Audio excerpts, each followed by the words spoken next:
여러분 진심으로 감사드리며 지극한 마음으로 시방 3세 모든 부처님과 보살 마살님 전에 머리 숙여 애경합니다. 오늘 이 자리 우왕사 도량에 삼존부를 모시고 저만을 거룩한 의식을 봉행하게 됨을 참으로 감격스럽고 감사한 마음 이루 말로 닿을 수 없습니다. 사부대중 여러분, 부처님의 눈을 여는 이 저만 의식은 단지 형상의 눈을 여는 것이 아니었고 우리 자신이 어두운 마음을 밝히는 지혜의 문을 여는 순간입니다. 오늘 이 자리에서 우리는 부처님을 모신 것이 아니라 우리 마음속 본래 부처를 다시 깨우는 깊은 인연을 맞이하였습니다. 금강경에 이르기를 옥무소주 이생기심이라 하셨습니다. 머무는 바 없이 마음을 내려하는 이 가르침을 집착과 번뇌로 가득한 우리의 삶 속에서 참된 자유와 해탈의 길을 밝히는 금강경과 같은 지혜입니다. 또한 말씀하시기를 범서유상 계시 허망이라 하셨으니 보이는 모든 것은 허망한 것이며 집착할 때 대상이 아님을 일깨워주시는 부처님의 깊은 자비의 음성입니다. 사부대중 여러분, 오늘 이 저만과 금강경 봉창 공덕은 결코 작은 인연이 아닙니다. 한 글자의 사경이 천년의 업장을 녹이고 한 번의 연불이 인생의 흐름을 바꾸며 한 마음의 발언이 온 우주의 인연을 움직이게 하는 것이 부처님의 가르침입니다. 이 도량 우왕사는 관세음보살님의 자비광명이 늘 머무는 곳이 되어 고통 속에 있는 이들을 찾아와 눈물을 멈추고 절망을 희망으로 바뀌며 삶이 다시 일어나는 대자대비의 도량이 될 것을 발언합니다. 오늘 이 법회에 동참하신 모든 분들의 가정에는 평안이 깃들고 몸과 마음은 건강하여 사업과 삶은 날로 번창하여 가는 곳마다 길이 열리고 만나는 인연마다 복이 되기를 간절히 축원합니다. 또한 이 모든 공덕을 나만을 위한 것이 아니라 시방세계 모든 중생에게 해양하오니 일체 중생이 함께 안욕따라 삼막삼보리를 이루게 하시옵기를. 끝으로 오늘 이 거룩한 인연에 함께 해주신 모든 사부대중 여러분들께 깊이 감사드리며 그리고 오대산 월정사 자연 스님께 진심으로 감사드리며 여러 큰 스님들께 진심으로 감사드립니다. 그리고 저희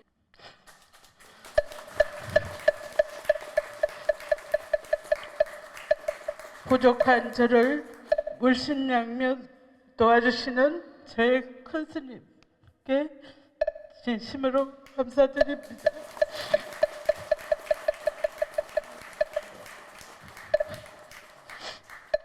이 공덕이 여러분들 삶 속에서 반드시 꽃이 피기를 진심으로 발언합니다.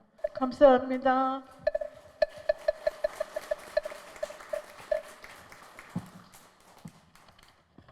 이렇게 만나니까 정말 반갑고 고맙고 더 이상 부처님의 그 원력이 여러분 앞에 다 가실 것 같습니다. 그래서 저는 조금 전에 우리 우왕사 주지스님이 나를 말을 모아두고 조금 울려놨네. 그래서 우리 하여튼 이 우왕사가 저는 엄청나게 커질 수 있는 도량이다라고 생각하고 있습니다. 그리고 우리 수연 스님이 보기보다 되게 똑똑하지요. 말도 잘하고 그렇지. 그 법문도 잘하고 내 거를 다 했으니까 나는 더 이상 할 것도 없고 앞으로 최대한 여러 불자님들이 또 여기 큰 선진과 사부 대중 여러분들이 힘껏 좀 도와주시면 엄청 고맙겠습니다.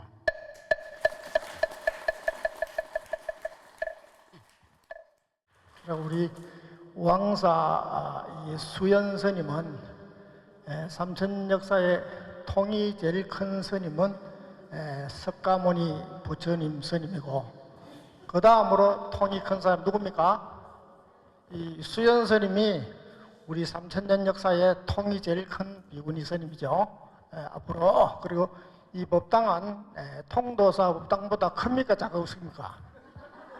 통도사 법당보다 커서 그래서 진심으로 바쁜 시간에 와주셔서 감사드리고 많은 법자들이 한 자리에 모여야만이 이 세계가 그래도 잘못된 길을 바로 갈 수 있는 유일한 대안이라고 생각합니다.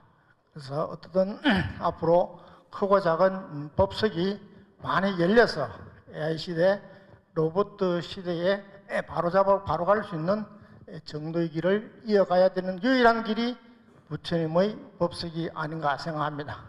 다시 한번 감사드리고 대단히 감사합니다. 고맙습니다. 항마기나라의 감당상금방편삼 승강강반을 풍령단상구방 남절강병여 우명소적 지신역지천광 공중지화 소유일체단체당란불신림사계례 우리정하소설가지 법원사체보화 시심마보람중 함계심세공호도량역고이여강복소재음 소만이 옴마리안나 리안나 옴마리안나 안나야 후마바야 후바방 바람바다 곰소시 소만이 후마리안나 리안나 옴마리안나 안나야 후마나야 후바밤바라 훔바 아타 봉불제자 사바세계 남선부준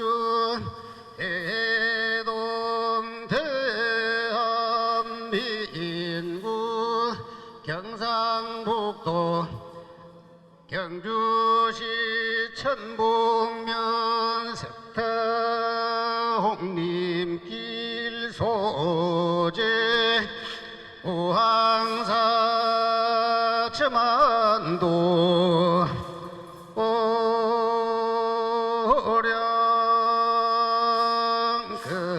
오량금일 출가 사문 비군이 수연당 이월순보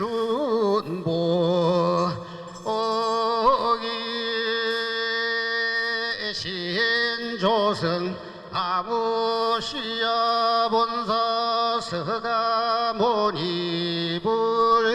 존상기에 나문 대지문수 사리보살 존상기 너무 뱅보연보살 존상기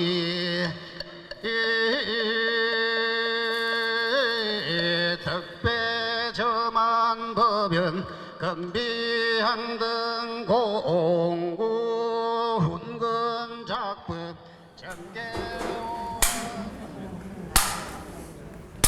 자, 안녕하세요.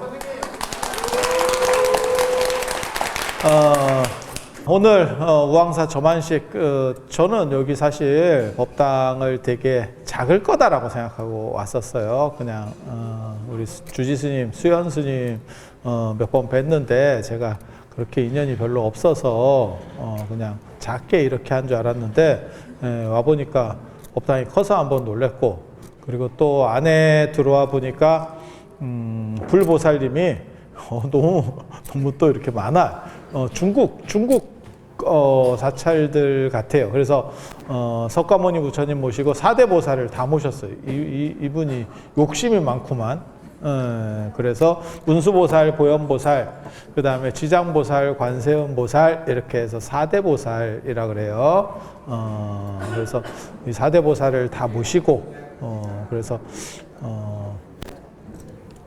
어떻게 보면 경주불교의 새로운 패러다임을 만들어 갈 수 있는 그런 도량이 됐으면 좋겠다라는 생각을 하고 저만과 관련돼서 한 가지 말씀을 드릴게요. 자, 개인적으로 이 저만 의식을 볼 때마다 저는 약간 여러 가지 생각들이 막 들거든요. 그렇게 드는 이유 중에 하나는 뭐냐면 증명법사가 아까 스님이 연불하실 때 그런 걸 했는데 아마 여러분들은 잘 못 들으셨을 거예요. 증명법사가 지공스님, 나홍스님, 무학대사 이렇게 그렇게 해서 그 세 분을 증명사마상이라고 합니다. 증명사마상. 그분들 이렇게 본명이 언급될 때마다 제가 약간 이렇게 어떻게 보면 저 나름대로는 감동을 해요. 이 이유는 뭐냐면 제가 나홍스님으로 박사 논문을 썼고 지공스님으로 가장 많은 학회 논문을 쓴 사람이고 무학대사와 관련된 글들도 제가 여러 편을 썼어요. 그래서 그분들을 이렇게 생각하면서 이게 돌아가시고 나서도 어떻게 보면 신격화가 된 그런 분들이거든요. 그래서 오늘날까지도 모든 저만법회 이런 불상저만만 있는 게 아니고요. 탱화저만도 있고요. 가사저만도 있습니다. 그래서 그런 저만법회에서 증명법사라고 하는 것은 시대와 그 다음에 공간, 시공을 초월해서 어떻게 보면 그 법회의 정당성을 보증해주는 그렇게 그래서 증명법사의 역할을 해주시는 분들이에요. 그래서 저런 삶을 사신 분들 참 대단하다라는 생각을 해봅니다. 물론 뭐 무학대사는 조금 평가를 달리할 수 있고 지공스님, 나홍스님 같은 경우는 뭐 대단하신 분들이에요. 기록상으로만 보면 야, 이런 분들도 다 있구나 싶을 정도로 대단합니다. 그리고 오늘날 이 조계종이라고 하는 종단 아니면 한국불교, 선불교의 유일한 단일맥이 사실은 이 나홍스님과 관련해서 나홍스님, 혼수스님 이렇게 내려오는 맥이라고 보시면 돼요. 그래서 한국불교 전체가 사실은 이 혼수맥이고 그 위로 거슬러 올라가면 나홍스님입니다. 그래서 나홍스님을 중심으로 이렇게 퍼져 있는 흐름들이 존재했었다더라. 그리고 그거가 오늘날까지도 이렇게 모든 법회나 불사에서 중요한 불사에서 중요한 위치를 차지한다더라. 라고 하는 거고요. 그리고 저만이라고 하는 거는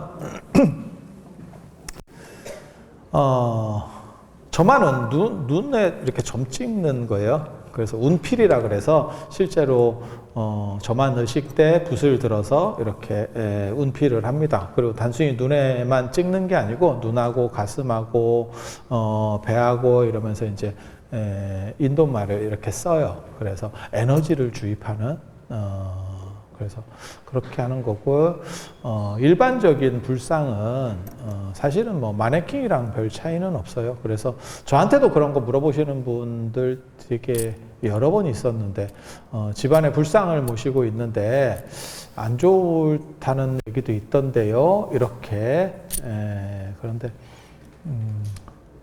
있는 대로 말씀드리면 고려시대 조선 초까지도 집에서 불상을 모셨습니다. 불상을 모셨고요. 유교에서는 이제 조선 시대가 이제 본격화되면 숭유 억불 때문에 집안에 있는 불상들을 빼려고 했었고, 그래서 이제 불상을 모시면 안 좋다더라라고 하는 한 가지가 있고, 그런 이제 얘기들을 퍼뜨린 거고, 또 한 가지는 뭐가 있냐면 단칸방에서는 불상을 모셔놓으면 약간 부담스러운 거예요. 생활하기가. 사람이 무슨 뭐 단정하게 살 수는 없잖아요. 살다 보면 뭐 이런 일도 있고 저런 일도 있고, 그런데 그게 이제 조금 부담된다. 이런 뉘앙스들도 있고, 그래서 이번에 다음 달에 아니지 이번 달 둘째 주에 사경 소집업회를 하는데, 월정사 금강경 몽창교도 사경 소집업회를 하는데, 집에 불상을 스님이 주셔가지고 모셔놨는데, 제가 실제로 그런 의뢰를 받았어요. 그 스님이 돌아가셨대. 그래서 왠지 약간 찝찝. 그래서 불상을 이렇게 소각해 주실 수 있어요. 이렇게. 그래서 그걸 원하시면 부담되면 그렇게 하셔도 된다고. 그래서 제가 해드린다 그랬어요. 제가 해드린다고. 그래서 별 경우들이 다 있어. 이 불상과 관련해서. 그런데 저만하지 않은 불상은 그냥 어떻게 보면 인형하고 비슷한 거예요. 부처님의 형상을 한 인형. 그리고 예전과 지금이 이제 관점이 좀 달라졌어요. 지금은 부담스럽다라고 생각하는데, 예전에는 어떻게 생각했냐면, 그렇게라도 있으면서 나를 좀 보호해 줬으면 이라는 생각이 존재하는 겁니다. 그래서 조금 관점이 달라요. 그러니까 여러분들 어떻게 보면 그런 거 생각하시면 돼. 지금 분들은 그렇게 안 하는데, 여러분 부모님 정도 세대만 되더라도 시골집에 가면 당신 부모님 사진들을 이렇게 붙여놓는 경우들이 있었어요. 액자 하나에 사진이 한 10개 정도 들어가 있어. 조그만 거. 진짜 아직도 그런 데가 이 경주 같은 데는 있지 싶습니다. 진짜 빛바랜 사진들이 이렇게 있고, 누가 봐도 부모님일 것 같은 사진 이렇게. 그 사진이 돌아가신 어른이지만 나를 위해서 조금이라도 지켜준다라는 생각들도 있을 거라고 생각을 합니다. 그러니까 추모의 의미도 있고, 그 다음에 나에 대한 수호의 의미, 우리 집을 좀 잘 봐줬으면이라고 하는 의미도 그 안에 깃들어 있는 거거든요. 그래서 그런 의미 정도로 불상을 생각하시면 돼요. 그래서 저 같은 경우는 사실 제 방에 가면 진짜 많다. 그래서 그런 거를 이렇게 놓고 보면 사람이 보호가 될 수도 있을 것 같고, 또 뭐가 있냐면 조금 마음이 흐트러지더라도 이게 다 잡을 수 있는 것도 있어요. 그게 이제 주련 문화 같은 거거든요. 예전에 주련 문화. 지금도 절에서 이렇게 주련 이렇게 걸어놨죠. 대련이라고도 하고 주련이라고도 하고, 기둥에다가 이렇게 글씨 새기는 거. 원래 절에서는 그런 거 안 붙였습니다. 그 유교 문화입니다. 유교 문화고, 불교는 그런 글씨 붙이는 것보다 더 높은 문화가 있어요. 그게 단청이라고 하는 문화입니다. 그래서 단청집에는 그런 글씨 붙이는 거 아닙니다. 그런데 이제 구한말이나 이때쯤 되면 유교 거를 본따는 문화가 있어요. 요즘도 그런 걸 하죠. 요즘은 이제 기독교를 본따는 문화가 있어가지고 쟤네들이 찬송가를 하니까 우리가 뭐 찬불가를 한다는 동 뭐 대도 안 해. 그리고 그런 노래 듣고 있으면 뭐 그냥 이런 얘기해도 되는가 모르겠다. 약간 짜증 나지. 왜? 뭐 별로 그렇게 감동적인 노래도 아니야. 예. 그리고 원래 노래라고 하는 거는 불교에 없느냐? 있어요. 그게 찬송이라는 표현 자체가 원래 불교 용어예요. 개송으로 찬한다. 그래서 스님들이 사시 볼 때 천상천하무여불 시방세계 영무비 세간소유 아진견 뭐 이런 식으로 그게 찬송이라고 하는 거예요. 개송이라고 하는 인도의 이 노래 형식을 가지고 부처님을 찬탄한다. 그래서 저만식도 사실은 예전에 비해서는 짧아졌어요. 지금 추세 자체가 다 그렇게 가는 거고, 저만식은 부처님에게 생명을 불어넣는 그런 의식입니다. 불상에, 그러니까는 약간 마네킹이나 인형 같은 데다가 생명을 불어넣는. 시체하고 인간하고 차이가 뭐냐면, 산 사람과 죽은 사람의 차이가 뭐냐면 생명이 있느냐 없느냐. 사실 죽자마자면 바로 죽은 상태면 사실은 그게 큰 차이가 없을 거예요. 육체적으로만 보면 큰 차이는 없을 겁니다. 그런데 엄청나게 큰 차이가 있죠. 이게 생명이 있느냐 없느냐. 혹시 그거 아세요? 제가 그래서 그런 얘기 하는데 식물인간이든 안 그러면 혼수 상태든 코마에 빠진 거야. 그래서 돌아가시기 전에 연세가 너무 많아가지고 혼수 상태에 있어. 아무도 다시 되돌아올 수 없다는 걸 알아. 그렇게 며칠 이렇게 쭉 계시는 경우들도 있거든요. 어른들이. 근데 놀랍게 다시 깨어나진 않는데 그렇게라도 살아 계시는 거하고 막상 숨이 떨어진 거하고 이렇게 만져보면 느낌이 확 달라요. 그런 생각 안 들어? 그게 사람의 어떻게 보면 그러니까 내 아들이 잘나가지고 너무 잘나서 미국에 가서 다시 되돌아오지 않을 것 같아. 거기서 너무 성공을 해서 그렇게 가는 거하고 어차피 안 돌아오는 거는 똑같은데 죽는 거하고 다릅니다. 죽는 거하고는 또 완전히 다릅니다. 거기서 살고 있는데 1년에 한 번도 얼굴 못 봐. 그거나 죽은 거나 큰 차이도 없는데 완전히 다릅니다. 그게 어떻게 보면 생명이 있는 분하고 그 다음에 돌아가신 분하고 차이가 아닌가 싶어요. 그런 식으로 부처님에게 생명을 불어넣는 그렇게 그래서 이렇게 생명을 불어넣는 방식이 되게 재밌어요.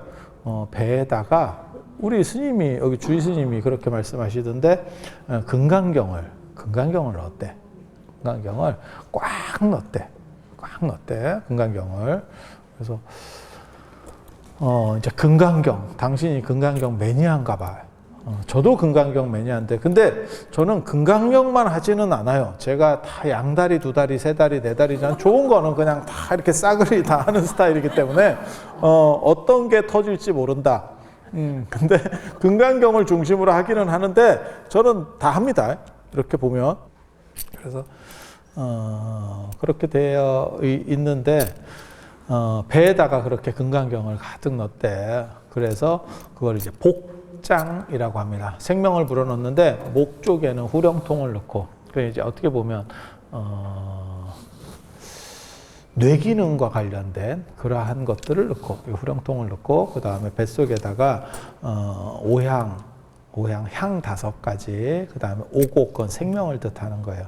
그 다음에 금, 은, 동 이런 것들을 넣고, 그래서 원래 여기 저기 복장할 때는 복장은 어저께 했거든요. 어저께나 아니면 며칠 전에 했을 겁니다. 근데 보통 어제 많이 합니다. 그렇게 해서 하는데 예전에는 그 복장식에 참여를 해가지고 그 자리에서 금반지 뽑는 경우들도 많이 있었어요. 그 자리에서.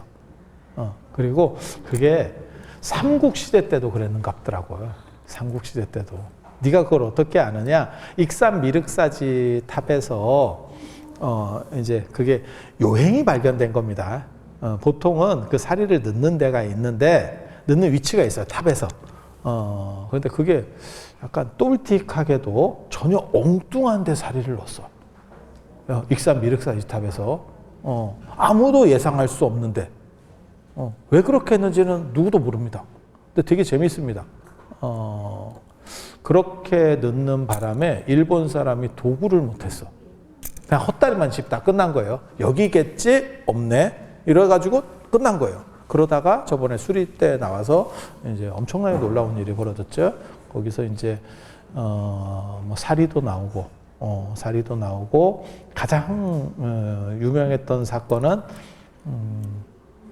백제 무왕의 부인이 선화공주가 아니고 사택적덕의 딸이었더라라고 하는 기록이 나와버린 거죠.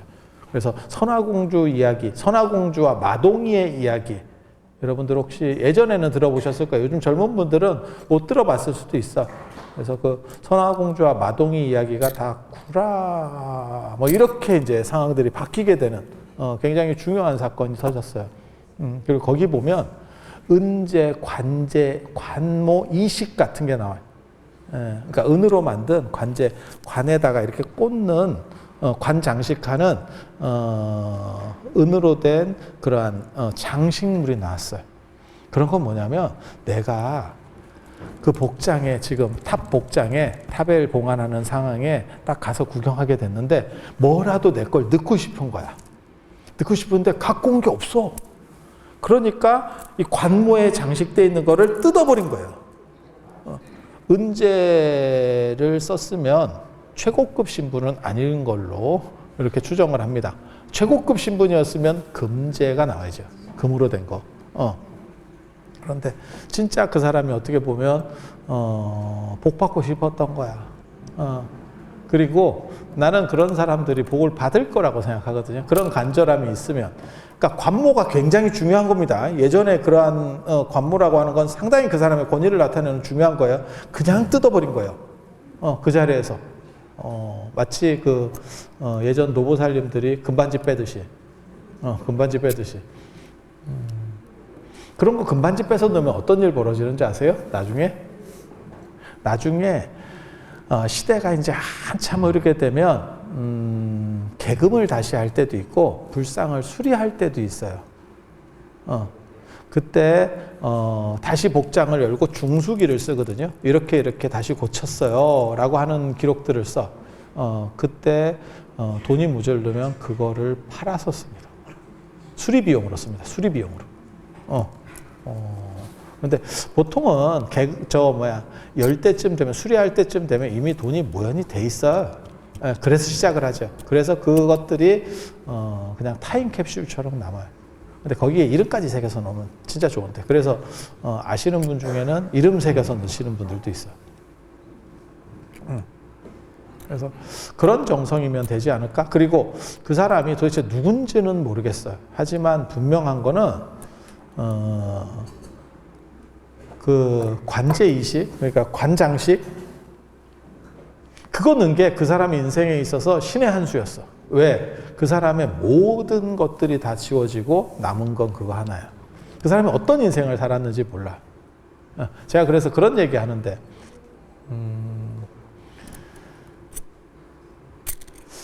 절을 이렇게 지어 놓으면 어떤 사람들은 예를 들어서 부자예요. 예전에 귀족이어서 굉장한 부자예요. 그렇게 해서 절을 짓는 경우가 있어요. 절을 지어 놓는 경우가 있어요. 안 그러면 불상을 모셔 놓는 경우가 있어요. 그렇게. 그러니까는 추모를 위해서, 안 그러면 발복을 위해서 그렇게 하는 경우들이 있어요. 근데 나중에 끝나고 나면 이게 한 1000년 정도 지나잖아요. 그 사람에 대한 거는 싹 잊혀지고 그것만 남아있어. 국립중앙박물관 불상실에 가면 그 감산사지 석불이 두 구가 있어요. 하나는 아미타불이고 하나는 미륵불이에요. 그 뒤에다가 광배에다가 내용을 쭉 새겼어요. 돌아가신 어머니, 뭐 관초리 부인을 위해서, 극락왕생을 위해서 뭐 이렇게 불상을 조성을 했어요. 막 이렇게 등판에다가. 그래서 이게 최고입니다. 제가 이렇게 보기로는 뭐 복장하고 이런 거는 유실되는 경우도 있는데 등판에 새기는 게 진짜 최고입니다. 새길 수만 있으면 최강이에요. 그리고 유물로는 금은이 생각보다 약해요. 왜냐하면 훔쳐가죠. 옛날에는 바로 훔쳐가죠. 그리고 돌이 최고입니다. 돌이 최고입니다. 돌 잘 안 훔쳐갑니다. 돌 안 훔쳐갑니다. 그럼 좀 가벼운 거, 이런 거 다 안 됩니다. 가벼운 불상도 있어요. 있습니다. 그 종이로 만드는 불상이 있어요. 탈알기법으로 건칠이라 그래가지고 종이로 만드는 불상도 있어요. 종이죽 같은 걸로 이렇게 겹겹이 이렇게 가지고 그런데 제가 보기엔 돌이 짱입니다. 돌이 진짜 오래가고 그 내용들을 적어. 그래서 그 사람이 도대체 누군지는 잘 몰라요. 하지만 그 사람의 지위나 그 사람이 부모님을 생각하고 그 다음에 돌아가신 아버지 어머니를 생각해서 이렇게 불상을 모셨구나라고 하는 것들이 그냥 그대로 남아있는 거예요. 그래서 이 세상에는 무너지는 것들이 있고 오래가는 것들이 있고 영원한 게 있어요. 무너지는 거는 여러분이 살면서 지금 존재하는 것들, 어떻게 보면 가족도 그렇고 그 다음에 경제적인 것도 그렇고 다 무너져요. 제가 그래서 그런 얘기 하거든요. 역대로 귀족이나 이런 사람들 중에서 부자나 잘 나가는 사람이 한둘이었겠냐. 하지만 그런 사람들의 흔적이 남아있느냐. 싹 없어져요. 싹 없어져요. 나중에는 존재했는지도 몰라. 다 지워져. 그리고 그렇게 돌불상에 등짝에 이름 새겨놓은 것만 남았더라. 이게 굉장히 좀 신기합니다. 그래서 이런 것들은 좀 더 오래 가는 것. 그러면 영원히 갈 수 있느냐? 영원히까지는 못 가죠. 어떻게 돌에다가 새긴다고 영원히 가겠어? 언젠가는 그것도 사라지고 마모되고 뭐 이렇게 되겠죠. 그러면 영원히 가는 것은 무엇이냐? 그게 공덕은 나를 따라서 간다. 그게 이제 금강경에 제가 여러 가지 이렇게 수식어를 붙였었거든요. 금강경 봉창기도 할 때. 근데 이게 어떤 거는 좀 오래 쓰고 어떤 거는 오래 안 써요. 제가 맨 처음에는 기도혁명 뭐 이런 거 쓰다가 나중에 또 여러 개를 바꿨었는데 그게 이제 실무자가 좀 더 오래 쓰느냐고 관련이 돼요. 저는 계속 뭐 만들어내기만 하지. 근데 우리 실무자인 또 스무스님이 요즘 그 카피에 좀 꽂혀 있어요. 제가 뭐라고 썼냐면 100년의 가피 1000년의 행복. 그렇게 100년의 가피 1000년의 행복. 이 카피를 또 쓰거든. 100년의 가피라고 하는 것은 어떤 뜻이냐면 1930년부터 시작해서 조금 있으면 이제 진짜 100년이 돼요. 그래서 그 어떤 기도가 100년 동안 유지된다라고 하는 건 굉장히 특이한 겁니다. 통도사의 화엄살림법회가 더 오래된 기도 모임이에요. 연도로는. 하지만 거기는 중간에 단절됐었어요. 단절됐었어요. 그게 계속 내려온 게 아니고 중간에 끊겼고, 그리고 이제 오대산 월정사의 금강경 봉창기도는 계속 내려오던 거예요. 중대를 중심으로 내려와서 사람들이 잘 몰랐을 뿐이에요. 그래서 계속 반복적으로 해왔었던 그런 거였었고, 그래서 그렇게 기도가 오래 간다는 것도 쉬운 일이 아닌 거고, 그리고 그 안에서 무언가 가피들이 있으니까 계속 유지되면서 내려오겠지. 예. 그래서 살았을 때는 가피가 있어야 되고, 다 필요 없어. 그냥 복 많고, 그 다음에 가피가 있어서 내 뜻이 이루어지는 것, 사실은 그게 좋은 거예요. 그리고 금강경이 다른 기도하고 다른 점은 저는 뭐라고 얘기를 하는 거냐면, 왜 천년의 행복이라고 얘기하냐면 죽은 뒤까지도 관통해서 갈 수 있다. 저도 그렇게 얘기해요. 사람들이 만약에 우리 애가 지금 뭐 직장을 얻어야 되고 승진을 해야 되고 그러면 어떤 기도를 할까요? 라고 물어보면, 금강경 기도를 할까요? 라고 물어보면 화엄경 약찬계 뭐 이런 얘기를 하거든요. 화엄경 약찬계를 해보시죠. 이렇게. 그게 더 맞아. 그게 더 맞아. 맞다고 생각하는 거예요. 저 같은 경우는 기도 종목으로 보면. 그런데 금강경 기도는 죽은 뒤에까지도 갈 수 있는 기도예요. 그래서 살았을 때는 가피가 있고 죽은 뒤에는 내가 행복해질 수 있는, 그리고 그 얘기가 있어요.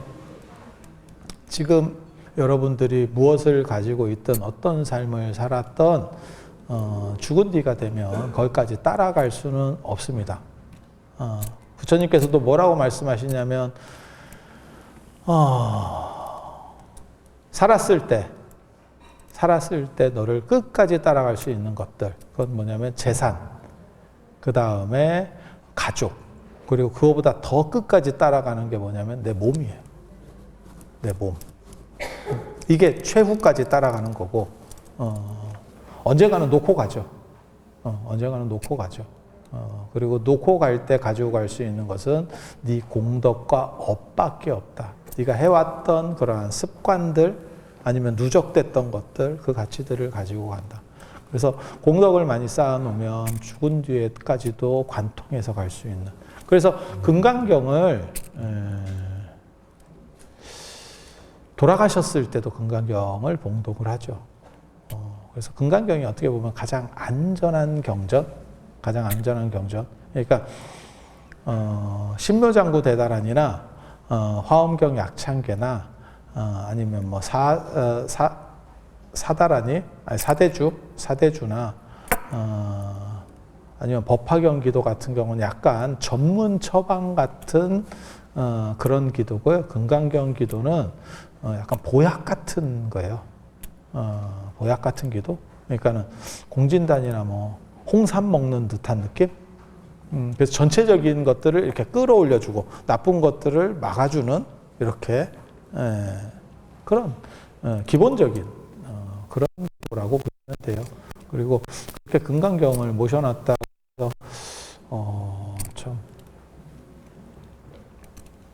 잘했다는 생각을 했습니다. 뭐 말은 안 했는데 그렇게 경전을 모시는 거는 사리가 없을 때 보통 부처님의 말씀 이걸 법신살이라고 하거든요. 그래서 이제 넣는 거고 경전이 되게 많아요. 이 어른이 인도 분들의 특징이기도 한데 말이 많습니다. 동아시아는 말이 없습니다. 그게 이제 술하고 관련되는 거거든요. 그래서 인도 사람들은 술을 안 마셔 더워서 그렇다 보니까 말이 많고 남자도 마찬가지예요. 술 드시는 분들이 말이 좀 적고 술 안 드시는 분들이 말이 많아요. 아니 저는 술을 안 먹지만 살라고 말을 하는 거예요. 내가 말을 하고 싶어서 하는 게 아니고 먹고 살라고 하는 거고 약간 다릅니다. 그래서 그렇게 있는 거고 동아시아는 이제 술을 먹으니까 말 자체를 좀 줄여요. 줄여요. 그래서 동아시아 선불교에서는 직관, 이심전심, 마음으로 통한다. 말이 필요가 없는 거고 인도에서는 말로 설명되지 않는 것은 존재하는 것이 아니다. 이렇게 생각을 해요. 그래서 언어를 초월한 것이 과연 존재할 수 있느냐? 그래서 12연계에도 보면 명색이라고 하는 게 나오거든요. 그래서 언어적인 것, 개념적인 것에 대한 의존이 상당히 높아요. 뭐 그렇다 치고 그래서 이 언어에 대한 부분 뭐 이런 것들도 사실은 중요해요. 한데 동아시아하고는 문화적으로 약간 달라요. 그리고 동아시아 문화 그 부처님께서 그래서 부처님께서 경전을 말씀하실 때 화엄경도 길고 법화경도 제법 깁니다. 보적경 이런 것도 무지하게 길고 그런데 그 중에서 제일 긴 게 반야경입니다.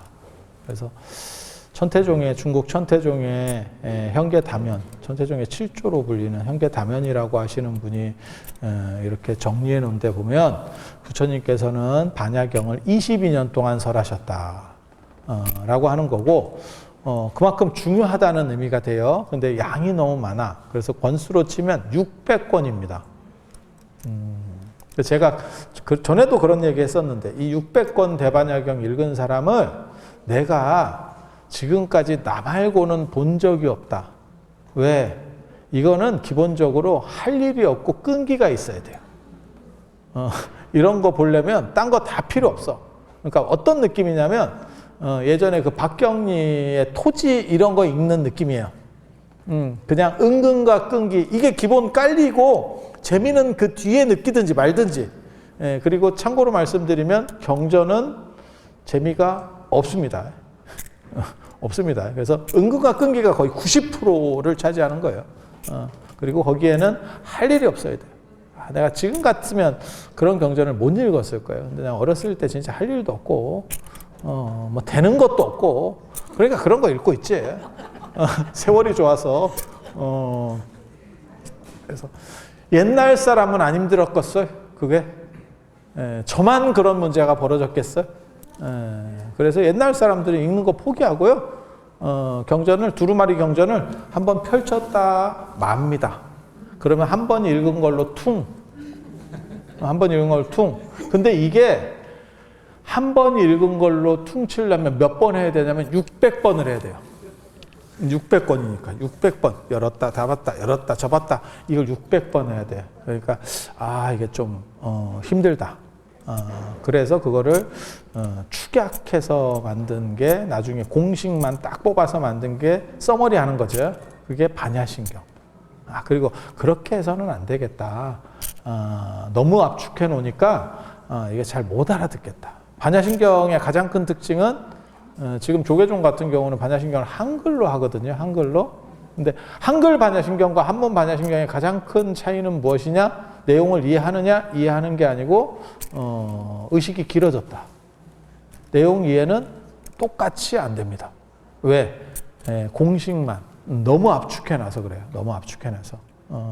그래서 그러지 말고 제일 엑기스에 해당하는 한 권을 한번 뽑아보자. 그게 577권이에요. 600권 중에. 그걸 능단금강문이라고 하고 다른 말로 금강경입니다. 그래서 그게 눈깔인 것 같다. 핵심인 것 같다. 이렇게. 그래서 그걸 통해서 전체를 예전에 그 의상정교조에 보면 뭐라고 나오냐면 삼국유사 의상정교조에 보면 국맛을 보기 위해서 국을 다 먹을 필요는 없다. 한 솥의 국을 다 먹을 필요는 없다. 한 숟가락만 떠먹어 보면 이 집이 맛집인지 아니면 상태 메롱인지를 알 수 있다. 이렇게 얘기하거든요.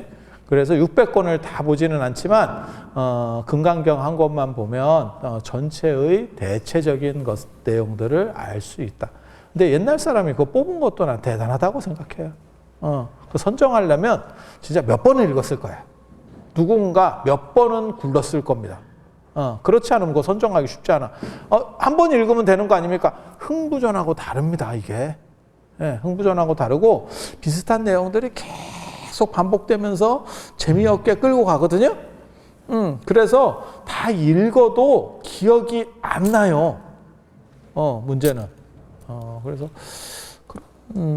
그게 이제 핵심이 되는 경전을 금강경. 그리고 그거를 뱃속에다가 이 우왕사가 우리 수연 스님의 큰 발언에 의해서 이루어진 절인데 앞으로 빨리 자리를 잡고 그 다음에 어떻게 보면 경복을 대표하는 그런 중심 사찰이 됐으면 하는 생각을 해보고요. 그리고 이렇게 크게 지금 젊은 분도 아닌데 말년에 힘을 낸다는 게 쉬운 건 아닙니다. 내가 보기에는 자기 무덤을 판 것 같은 느낌도 약간 들긴 하는데 그런 느낌도 들긴 하는데 꿋꿋하게 이겨낼 겁니다. 왜? 원력이 있는 사람은 아름답기 때문에. 그리고 그 원력이 우리 스님을 지켜주고 부처님의 가피를 이끌어내서 스님도 복되고 여기 찾아오시는 모든 분들이 복된 가치를 얻을 수 있을 것이다 라는 말씀을 올리면서 이상 마치도록 하겠습니다. 자, 들어서 감사합니다.